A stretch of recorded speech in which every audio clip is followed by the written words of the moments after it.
it's just the way it is. It's not just the way it is. You can get out of the struggle. So today's method is actually really simple. It's going to take a little bit of effort on your part to make it happen, but really it's not that much effort. What we're talking about today is actually window washing. All you need is a bucket with some soapy water, a squeegee, a rag, and you're good to go. So how do we make $500 with this? The method is actually pretty simple, and if you follow it, in one Saturday, you can easily make $500 cash. If you wanted to relax a little bit more, you could do it in a weekend.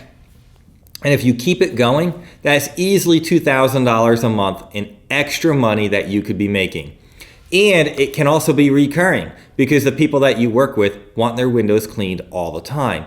So this can easily be $24,000 a year in extra money just for giving up a Saturday. All right, so the way we do this is we grab our bucket, we grab our soapy water, we grab a squeegee, we grab a rag, and we hit the street. Where do we go? Let's go to a neighborhood. All right, every house in this neighborhood has dirty windows. They just do. And we knock on the first door we see. Let them know, hey, we're here. We're offering a special today to wash windows.